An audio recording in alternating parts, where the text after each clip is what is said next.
The problem I was working on today is what to do when the players just go totally off the rails and try to literally burn down the house that you're using. So a couple of sessions ago, I wanted to establish the Black Spider as a real bad guy, because in the campaign as written, he's just sort of this evil guy who lives in Waveko Cave at the very end of the dungeon and sits there waiting for the good guys to walk in, where he dramatically spins around in his chair and goes, "Well, well, well, I've been expecting you." Whatever.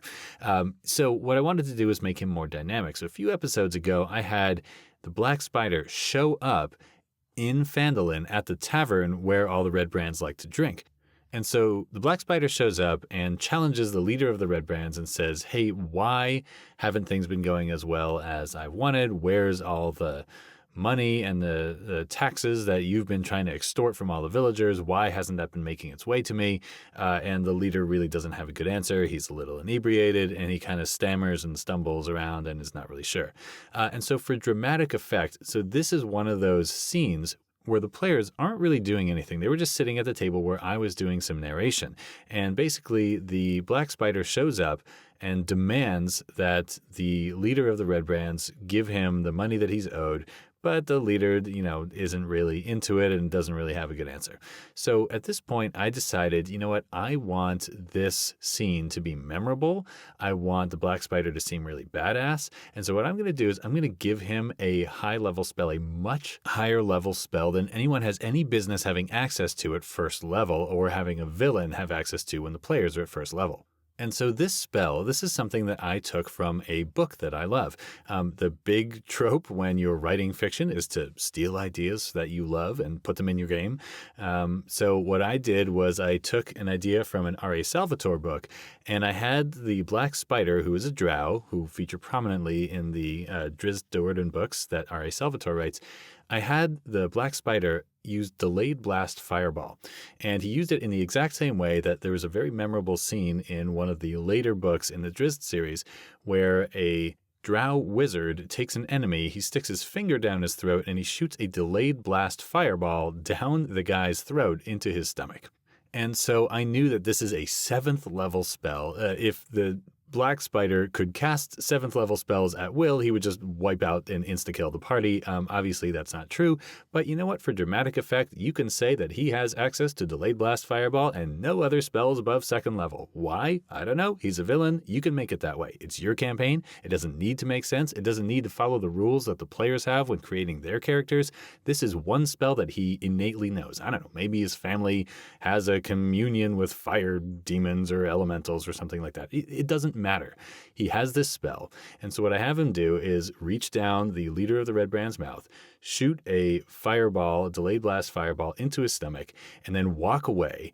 And when he's at the edge of the clearing, he basically looks around and says, "This is what happens to people who disobey me." And he snaps his fingers. And as soon as he snaps his fingers, that's the trigger for the fireball to go off. And it explodes from the inside out and completely immolates this guy, rendering him a pile of ash and bones.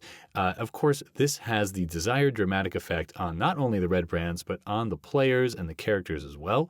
The players and characters don't necessarily know that this is Delayed Blast Fireball.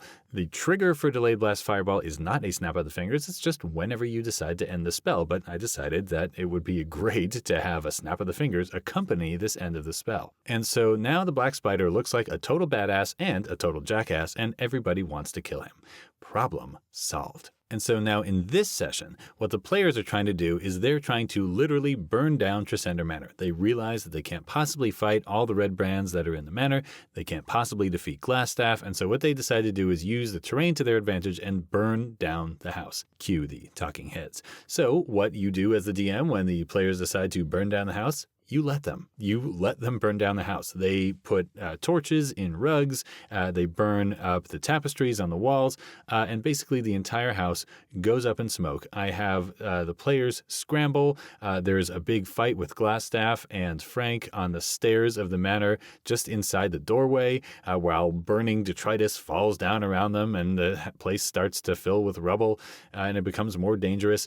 People are jumping out the windows and the whole town is gathering in the square to witness what's going on, all the commotion. And so the players are now forced to make the decision of whether to fight or to sort of read the situation and not be these horrible people beheading other people in the town while a house is burning down. Even though the red brands are the bad guys, they don't also want to look like the bad guys. And I basically make the rest of the red brands stop fighting because their manor and their headquarters has been burning down, and they are just like, whoa, this is way more than I bargained for. These are people after all, and their whole operation was just destroyed. They are going to take a more human approach to this, and then I'm going to have the players be the ones making the sort of moral decisions in this moment. All right, thank you very much for listening. See you next episode.